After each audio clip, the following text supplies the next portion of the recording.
Across the planet, every single day, more than 1 million people eat at least a bowl of Thai curry. To foreigners, it's entrancing, captivating. Variations of aromatic stews of coconut and lemongrass, enhanced with a choice of meat or protein. In Thailand, well, millions of people enjoy curry too, but that might mean something very different.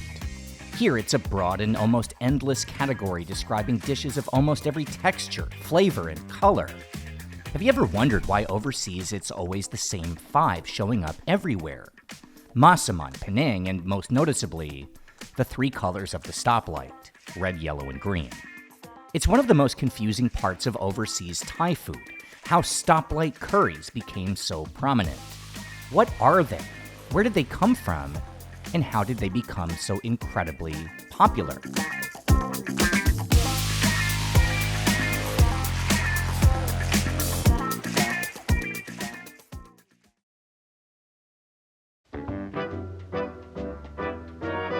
This is the place where I had my first Thai meal, I don't know, maybe 20 years ago. It's still going. Apparently it moved a few doors down in the strip mall, but I honestly wouldn't have noticed.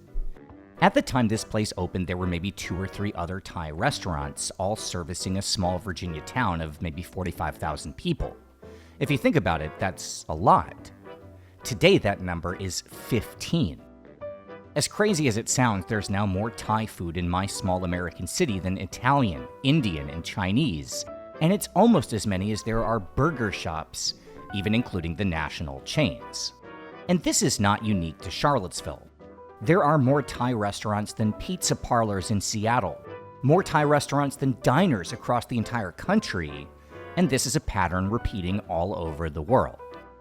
The story of the explosion in Thai cuisine starts in the year 2002, when the Thai government needed to find a way to boost revenue.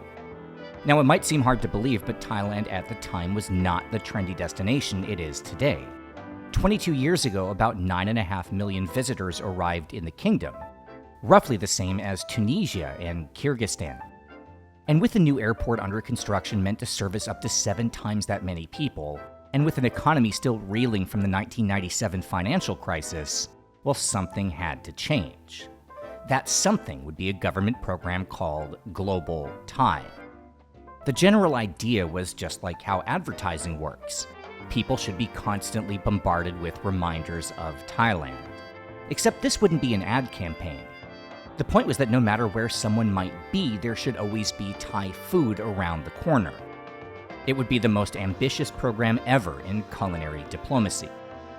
Under Global Thai, citizens abroad could apply for grants and loans of up to $3 million to open a restaurant, and they'd receive back-end support like customer data and advanced research, along with ingredients flown in fresh through the state-owned Thai Airways. A Global Thai restaurant would be given decorations for the dining room, kitchen equipment, and pretty much whatever might be needed. By a stroke of good luck, the timing of Global Thai could not have been better. The year the program launched, 2002, was the same year as Anthony Bourdain's first TV show, and within half a decade, food and travel programs had taken off all over the world. The word foodie came into vogue, and we were well down the path to today's Instagram generation. And when everyone all of a sudden wanted to try new stuff, well, thanks to Global Thai, there was always a plate of somtam a stone's throw away. The number of Thai restaurants abroad would quadruple from 5,000 in 2002 to around 20,000 today, and the number of tourists visiting Thailand would increase by the same proportion, surging to as high as 40 million the year before COVID. But there would be a controversial side to Global Thai. To ensure maximum impact, every restaurant would be required to incorporate certain dishes selected as core items, and then to follow a provided recipe. Like McDonald's, it would need to taste the same wherever a customer might be, which meant eliminating anything that used seasonal ingredients or stuff that's hard to find abroad. Goodbye satawbean, water morning glory, and pretty much anything obscure. It meant getting rid of anything where the technique might be beyond the average entrepreneur. Sorry, homok and our favorite mukrab. And it would mean that the unique magic of Thai food, the fact that it's a diverse and multi-ethnic country with an almost impossibly broad range of flavors, would instead be presented as a single monolith. Which brings us to the curries.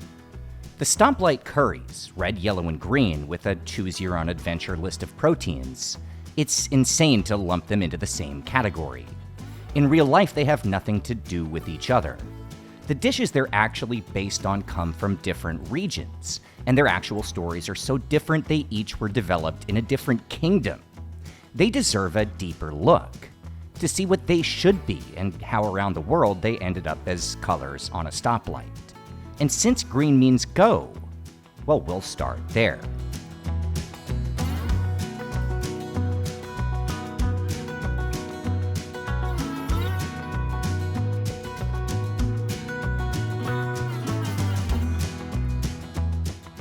Alright, there's no way to introduce real Thai curry without starting at a place like this, what in Bangkok is known as a Gaeng or curry counter. There are thousands of these places in Bangkok, and while most of the dishes are up to the individual chef, the one thing that's not optional is Gaeng Kiao Wan, or green curry. All right, so this is the second time that we've filmed at this place, at least. But when we're talking about a Gaeng counter, a Thai curry counter, this is my favorite. This is the place that we filmed in our curry counters video right when we started the channel. Thai green curry is a Bangkok dish. It is a Gaeng counter staple. It's the newest of all of the iconic Thai curries. This is a 20th century dish, and as you saw, it's not what you would expect overseas when you see a green curry. It's very thin and watery. It's also really spicy. It's not a sweet curry. This is made with fishbowl, so typically you'll see it either with fishbowl or with chicken. That would be kind of the standard presentation. And since we're at a curry counter, the plate of rice, the crispy catfish with basil and chili, and a Gaeng Thai Po, which is actually a red curry variant. We'll talk about that later. And some rice and green curry. And as we have learned on the channel, the way you eat a curry is you got to put it all in the rice and then just kind of mix it in. And let's try that first before we do anything else.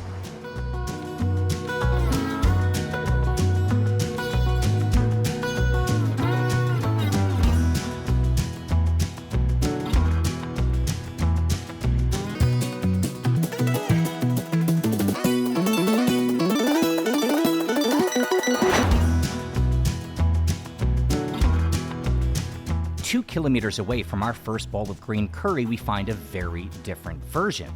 One meant for visitors from overseas, served to backpackers at a place called Khao San Road. We can already see right off the bat with the green curry some ingredients that are very Thai, the pea eggplant, and then some things that you don't necessarily see quite as often here, the pea pods, the broccoli, and the baby corn, all of which is, it's gonna be a healthy meal at least. It's a salad.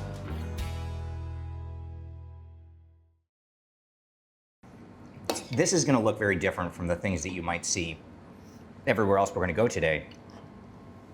Try the braised beef. It's really good. Of course it's good. It's popular all over the world.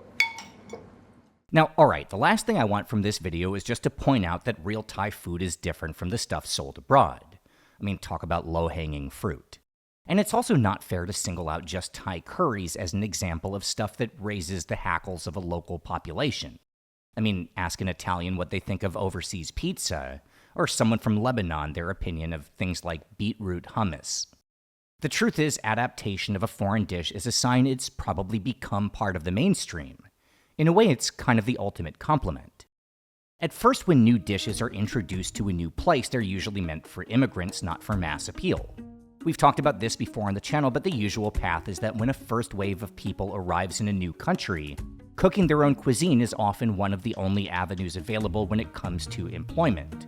So that's how you'll find ethnic clusters from just about everywhere in corners of some of the world's biggest cities, and why those clusters are such incredible destinations for food. But for something to go mainstream, a lot of things have to go right. Maybe the lucky break comes from Hollywood movies. Maybe it's because a culture assimilates so completely that their food becomes ubiquitous, or maybe their chefs create an entire category to appeal to local palates. But even all of that, it's still not quite enough. Once dishes spread further and further from those ethnic neighborhoods, they have to go through kind of a process of elimination. weeding out dishes that don't quite suit unfamiliar palates, changing recipes to utilize ingredients that are available far away from import markets, and simplifying foreign techniques so that line cooks can send out plates in 10 minutes or less. This is obviously what happened with Thai green curry. But I'm not just talking about the foreign version. I'm talking about the Thai one too. Let's go back to that first restaurant, the one with the so-called authentic version of green curry, which it turns out has a lot in common with the foreign one. In this case, it started in the 1910s when Bangkok was industrializing. For the first time, restaurant culture took hold and chefs raced to adapt home recipes into stuff that could be served fast, cheap, and consistently to people suddenly on the go. Within the span of a single decade, we see pretty much everything about Thai food change. Chinese cooks started selling their native stir-fries using ingredients suited for the local palate, giving us things like pad kapow. Cantonese migrants added palm sugar and tapioca starch to their topping for roasted meats, creating khao mu dang. And Siamese chefs introduced a category of simplified Thai classics meant to be scooped and served onto rice. That would be called khao Gaeng, and the most successful of the new khao Gaeng dishes would, of course, be green curry. So it's fair to say that both versions of this dish are, in a way, exactly equally authentic, since they were both created and adapted for exactly the same reasons, with the only difference being the available ingredients and the target customers. But that's just one of the 3 colors of the stoplight. We still have 2 more to go, and the next one, well, that takes us down a very different path.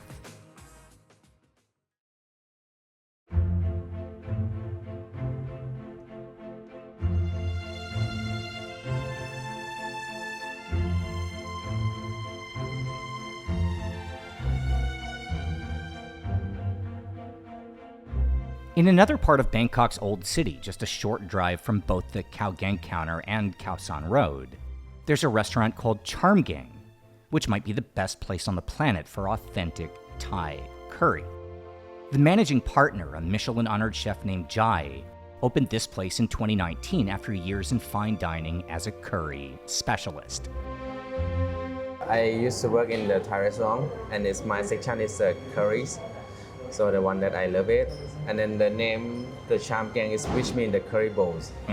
It's when I working and the curry bowl run out, it's like a very busy run out the curry bowl. So I call my friend, bring me the curry bowl. So they like bring me a Cham Gaeng. So that one. So that I love that name to bring it this one.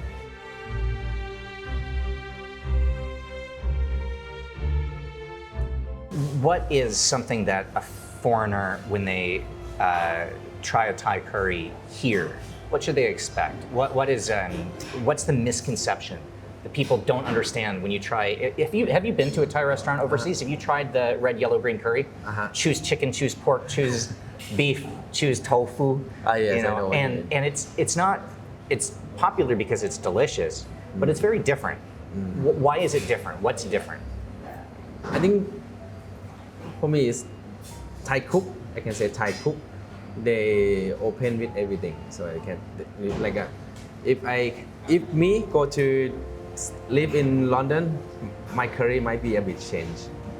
So maybe can put the salmon on, or maybe I can put not the somsa, not the calamansi. Maybe I use the tangerine or like mandarins. But we have the background, our own background taste.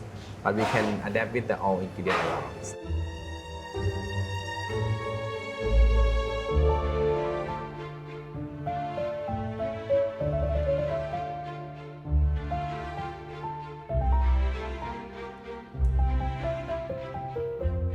Today we ordered 3 dishes to share from their small and constantly rotating menu.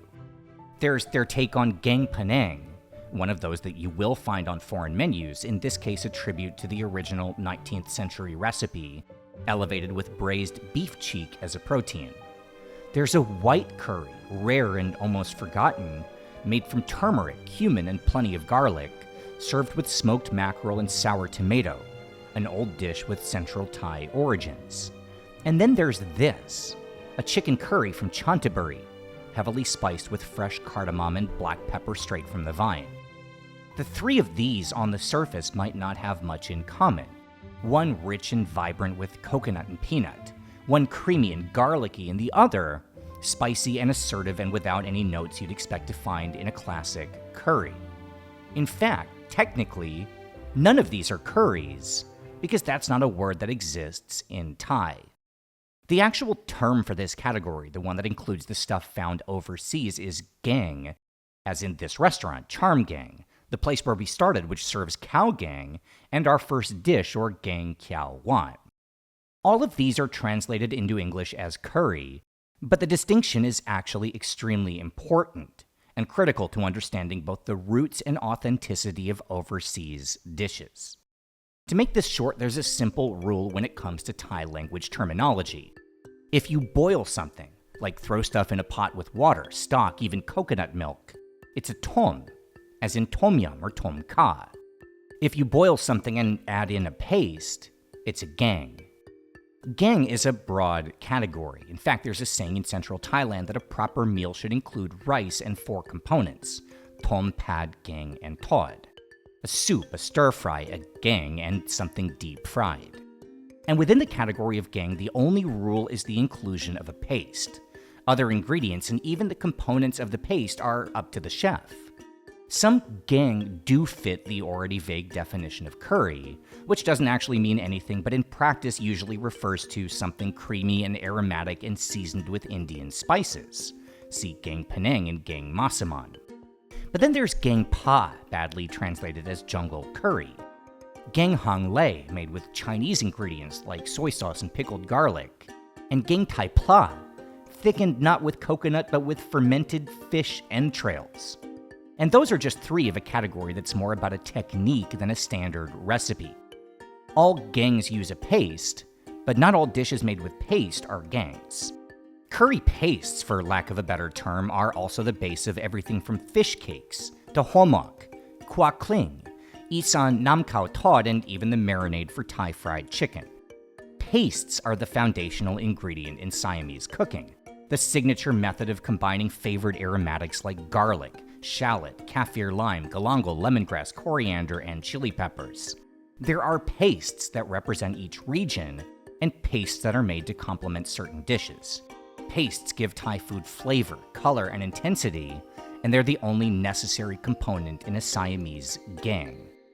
The technique dates back as far as the Sukhothai Empire, specifically the end of the 13th century in the years of King Ramkhamhaeng the Great. Before his reign, Siam was more or less a loose collection of polities scattered across mainland Southeast Asia, but he would unite his territory with a single unified language, a trade economy based around art and ceramics, and the formal introduction of Theravada Buddhism thanks to his close ties with southern India, and particularly Sri Lanka's Sinhalese.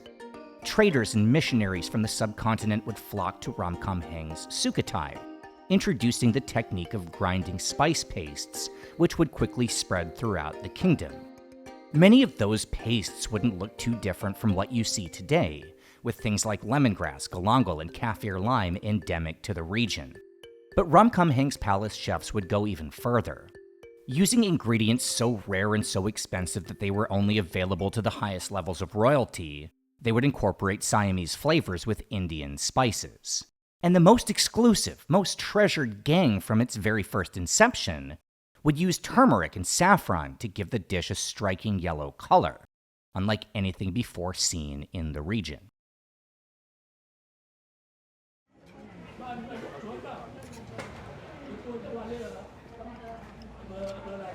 All right, so some of this might be because of tradition, 70, 80 years here. And some of this might be because of the Netflix special that focused on this restaurant.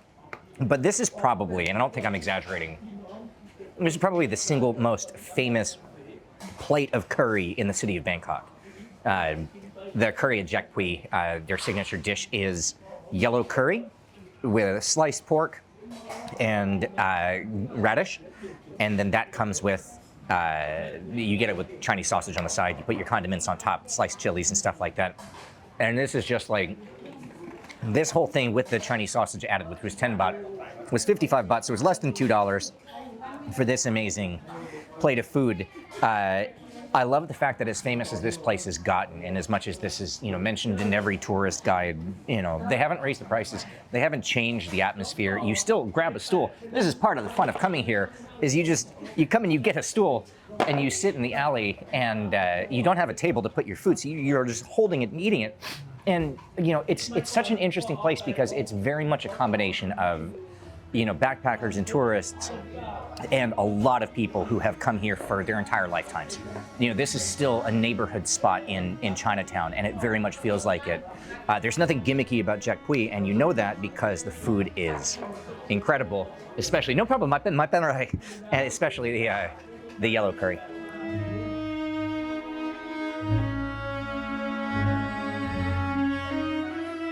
The ironic thing about some of the greatest and most elegant of Thai dishes is that by now, we almost take them for granted. Coming here and paying about $1.25 for something that once represented the height of extravagance is just criminal. It makes you feel lucky to be alive in this day and age. And the overseas version of yellow curry has the same roots, without question chosen for the Global Thai program because of its rich history and cherished past. This is the other factor in why Global Thai was such a rousing success. It's not just timing, it's not just the use of local produce or the streamlining of recipes, and it's not even the government money. First and foremost, the food had to be good. Taking a cuisine through the gauntlet of penetrating a foreign society means a lot of things have to go right, but none of them matter if people don't like the food. And so that's why, along with plenty of nonsense optimized for the foreign palate, the roots of stuff that once captivated ancient Siam are still there, hiding in plain sight just like it does at street stalls here in Bangkok. Fun fact of the day. This is Daria's second time here in 24 hours. I could be here every day. This is just one of those places that when you have friends coming to visit, stop walking away, give me my curry back.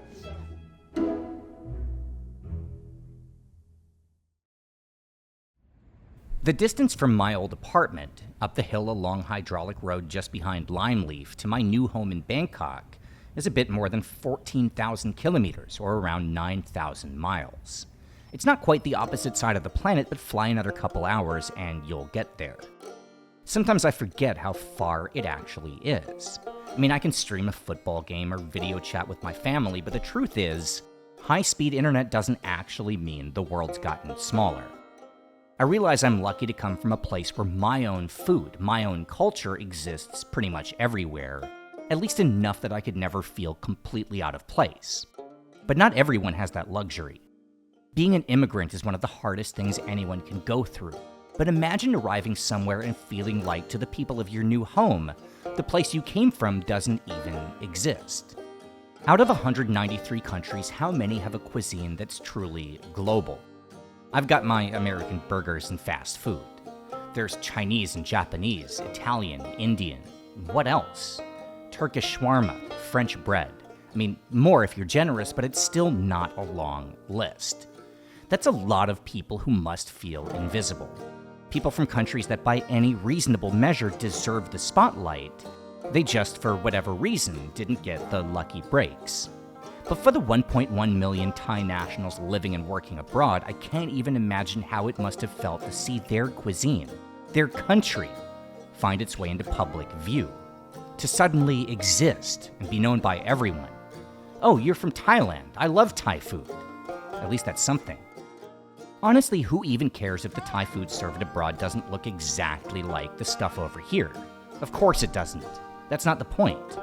The point is that the world is a gigantic and wildly diverse place, and having something that connects across vastly different cultures is just an incomprehensible achievement. The first time I tried Thai food at that place so far away so many years ago, I didn't think about the details that might have been slightly inauthentic. I thought, man, this is pretty good. And then I thought about Thailand, a place that until that meal I don't know if I'd ever really considered before.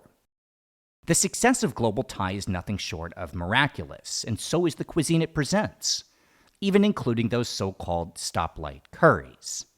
And with that, let's get to the last one.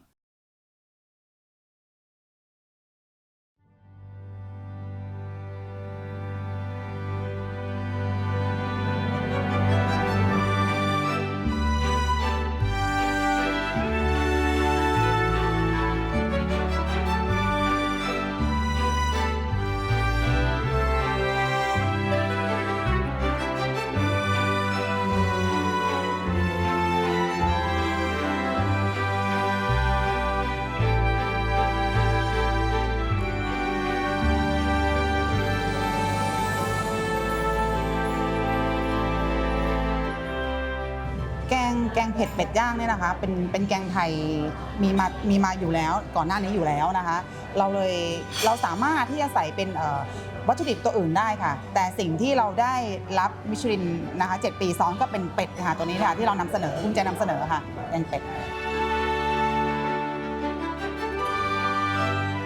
มีทั้งลิ้นจี่นะคะแล้วก็มีทั้งตัวลูกเกดนะคะแล้วก็มีทั้งเป็นมะเขือเทศราชินีค่ะเพื่อที่จะให้ความหวานและความเปรี้ยวจากมะเขือเทศค่ะ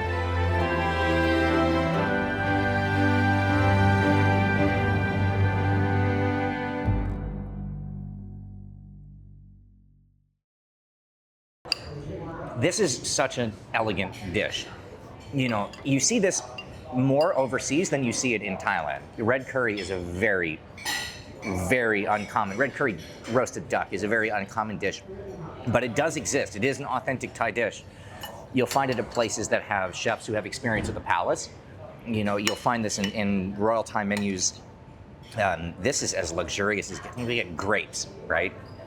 You know, this is, again, if you're not familiar with authentic Thai food, it might not really stand out how rare this is, but we have grapes, we have pineapple, we have Thai eggplant, and we have roasted duck, all in this amazing, luxurious, velvety red curry. Try this.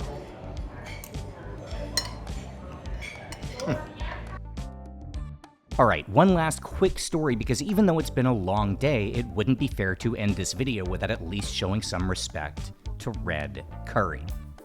In 1501, the Portuguese introduced the first chili peppers to Southeast Asia, and those pastes, the foundational flavor of Siam, well, they would change forever. Before long, in a country where every town, every family had their own recipe, well, one would appear that would spread like wildfire, the one paste to rule them all. Remember back in the last part when I talked about all those non-curry dishes that use a paste? Yeah, it's pretty much all red curry. When the basic recipe for a red curry paste first shows up in the 16th century, garlic, shallot, salt, coriander stems, lemongrass, galangal, kaffir lime, shrimp paste, and red chili peppers, well, that would be, for the cuisine, both a beginning and an end. It would be the end of major changes to the backbone of Thai Gaeng, the last evolution in a process started back in the days of Sukhothai, and it would be the beginning of what we now call Thai food. There are a lot of variations of Gaeng Pet, or red curry, but more than that, there are 1,000 other curries that have evolved in 1,000 different ways but also use this paste. For our last meal, we go back to the old Siamese palace, but not to visit Ramkhamhaeng in Sukhothai, this time further south to Ayutthaya in the days of Narai the Great, who ruled in the second half of the 17th century. By then, Siam had plenty of Indian spices, so the most valuable stuff wasn't dry. It was fresh, perishable items brought in from all corners of the world at great cost and great risk, hand-delivered to the king just in time before spoiling. Pineapples all the way from the Americas worth more than their weight in gold. Lychees sent from China, tomatoes grown hundreds of miles from the capital along the Mekong River, and grapes from Central Asia in the Middle East. And if that wasn't enough to make a curry incredible, there's also roasted duck, a dish at the time still almost exclusively the domain of the Chinese emperor. All of it, of course, in a stew of red curry, the heart of Siamese cuisine. All right, at some point, Chef is going to come and take her ingredients back, and so I'm going to steal just a little tiny corner of the curry paste, because she was nice enough to give us this plate to show us how she makes her red curry paste, which is like the fundamental base of, you know, so much of classic Thai cuisine. You know, you'll use a red curry paste similar to this in so many different preparations and presentations, and, you know, on the table, garlic, shallots, lemongrass, chili peppers, kaffir lime, salt, shrimp paste, and if you combine that all, you get something that is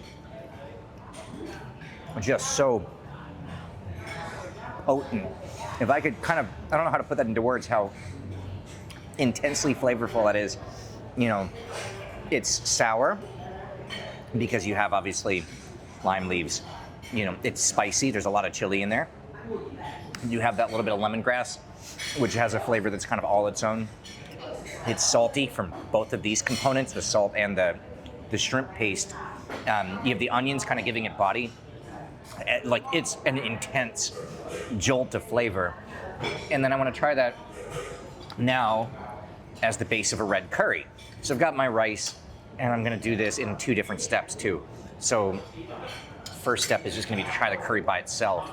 So you take that curry paste that we just tried, and then you soften it with coconut milk. There's fruits in here. There's basil, and it's just like, to get from this to this is just wild to me.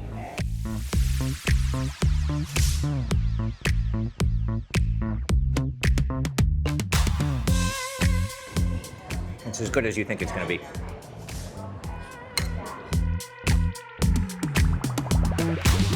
Man, what a day of eating this has been. You know, coming here for this on the same day that we got to have those amazing curries at Gaeng, and with a place like Jack Pui, which is maybe the most famous curry shop in the world, with that as an afterthought for today. It's like, oh yeah, we also went to Jack Pui. Like, this is one of those shoots that I really liked. I thoroughly enjoyed today. And that is the story of Stoplight Curries. Subscribe to the channel for more from OTR. Thank you so much to everyone who supports us on Patreon. It really helps to keep us going. Find the links below to our Patreon and social media, and we'll see you next week.